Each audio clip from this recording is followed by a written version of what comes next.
Sri motivation YouTube சேனலுக்கு வந்திருக்கிற உங்கள் எல்லாரையும் அன்போடு வரவேற்கிறேன். இந்த யூடியூப் சேனலில் சிந்தனையை தூண்டக்கூடிய குட்டி குட்டியான அழகான கதைகளை தான் நம்ம பார்க்க போகிறோம். வாங்க கதைக்குள்ளே போகலாம். இன்னைக்கு நம்ம பார்க்க போகிற குட்டி கதை, நாளை விடியும் என்று நம்பு. ஒரு நகரத்தில் ஒரு சட்டம் ஒன்று இருந்தது. அதன்படி யார் வேண்டுமானாலும் அந்த நகரத்தின் ராஜாவாக வர முடியும். ஆனால் அந்த பதவி 5 ஆண்டுகள் மட்டும்தான். 5 ஆண்டுகள் முடிந்த அடுத்த நாளே மன்னனை ஆற்றின் கரைக்கு மறுபுறம் உள்ள காட்டில் கொண்டு போய் விட்டுருவாங்க. அந்த காட்டுல மனிதர்களே கிடையாது, வெறும் கொடிய விலங்குகள் மட்டும்தான். மன்னன் காட்டிற்குள் நுழைந்தா போதும், வன விலங்குகள் அவனை கொன்றுவிடும். இந்த சட்டத்தை யாராலையுமே மாற்றவே இயலாது. இந்த நிபந்தனைக்கு ஒப்புக்கொண்டவன் தான் அரியணையில அமரவே முடியும். ஆக மன்னனாக முடிசூட்டி கொண்டவனின் தலையெழுத்து 5 ஆண்டுகளுக்கு பின்னாடி கட்டாய மரணம் தான். இந்த கடுமையான சட்டத்துக்கு பயந்தே அந்த பதவிக்கு யாருமே ஆசைப்படாம அரியணை ஏறாமையே இருந்தாங்க. இருப்பினும் ஒரு சிலர் எப்படியாவது சாகத்தன போறோம், மன்னனாக மடியலாமே அப்படின்னு பதவிகளை ஏற்பதும் உண்டு. அதிலும் பாதி மன்னர்கள் இடையிலேயே மாரடைப்பால் மரணம் அடைவதும் உண்டு. இப்படி ஒரு மன்னனுக்கு 5 ஆண்டுகள் ஆட்சி காலம் முடிந்தது. அன்னைக்கு ஆற்றின் கரையை கடந்து காட்டிற்கு செல்ல வேண்டும். அவனை வழி அனுப்ப நாடே திரண்டிருந்தது. மன்னே வந்தான். அவனுடைய சிறப்பான ஆடைகளையும் நகைகளையும் அணிந்து முடிசூடி தங்க வாளேந்தி வைரங்கள் மின்ன மக்கள் முன்னாடி வந்து நின்னான். மக்கள் வாயை பிளந்தாங்க. இன்னும் அரை மணி நேரத்துல சாக போறான், எதற்கு இவ்வளவு அலங்காரம் அப்படின்னு மக்கள் யோசிச்சாங்க. தான் செல்லவிருந்த படகை பார்த்து விட்டு சினத்தோடு கூறினான், மன்னன் செல்லும் படகா இது? பெரிய படகை கொண்டு வாங்க. நான் நின்று கொண்டா செல்வது? சிம்மாசனத்தோடு அமர்ந்து கொண்டுதான் நான் செல்வேன் அப்படின்னு கட்டளைகள் பறந்தன.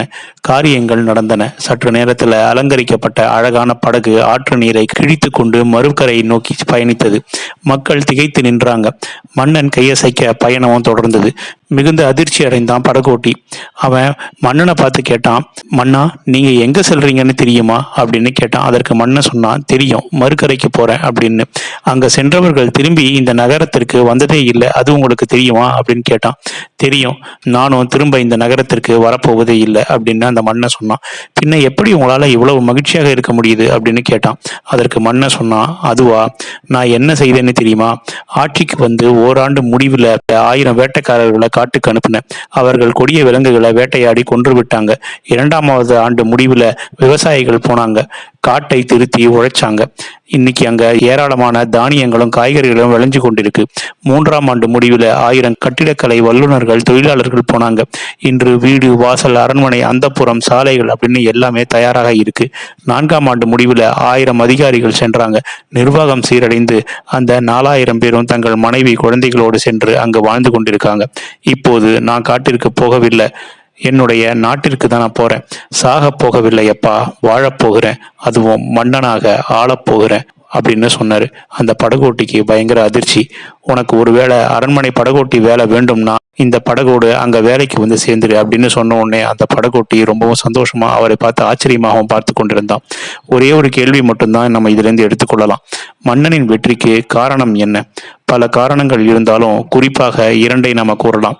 ஒன்று, 5 ஆண்டுகளுக்கு பின் உயிர் வாழ வேண்டும், அதுவும் மன்னனாகவே வாழ வேண்டும் அப்படின்னு முடிவெடுத்தது. 2வது, அந்த முடிவினை அடைவதற்காக திட்டத்தை போட்டு உழைத்தது. அந்த மன்னனுடைய வெற்றிக்கு மட்டுமல்ல, நம்ம அனைவருக்குமே வெற்றி பெற வேண்டும் அப்படின்னா நமக்கு தேவையானது ஒரு இலக்கை நிர்ணயித்தலும் அதற்கு திட்டமிடலும், திட்டமிட்ட பின் வெற்றி பெறும் வரை கடுமையாக புத்திசாலித்தனமாக உழைப்பது மட்டுமே. இப்போது நீங்க என்ன செய்கிறீர்களோ அதுதான் உங்க எதிர்காலம். இப்போது ஒருவன் கடுமையாக உழைக்கிறானோ அதுதான் அவனுடைய வருமானமாக பின்னால வரும். இப்போது ஆழ்ந்து படிக்கும் மாணவனுக்கு அதுதான் தேர்ச்சி என்று ஒரு எதிர்காலத்தை உருவாக்கி கொடுக்கும். அப்படி பார்த்தா எல்லாமே இப்போது நாம் செய்து கொண்டிருப்பது நாம் நாளை வாழ்வை தீர்மானிப்பதுதான். அவை ஒவ்வொன்றுமே திட்டமிட்டு சிறப்பாக செய்தால் நம்முடைய வாழ்க்கை மேன்மை அமையும். எந்த ஒரு செயல் செய்வதற்கு முன்னாடியும் திட்டமிடுங்க. அந்த திட்டத்தை செயல்படுத்துவதற்கு முன் பல முறை யோசியுங்க. நன்றாக இருக்கும் என்று நாம் உணர்ந்த பின் அதை செயல்முறைப்படுத்துங்க. பின்னாடி கண்டிப்பா வெற்றி நமக்கே. நாளை விடியும் என்று விண்ணை நம்பும் போது நம்மால் முடியும் என்று உன்னை நம்பு. இந்த குட்டி கதை உங்களுக்கு பிடிச்சிருக்குன்னு நினைக்கிறேன். பிடிச்சிருந்தா லைக் பண்ணுங்க, கமெண்ட் பண்ணுங்க, உங்க ஃப்ரெண்ட்ஸுக்கு ஷேர் பண்ணுங்க. நன்றி.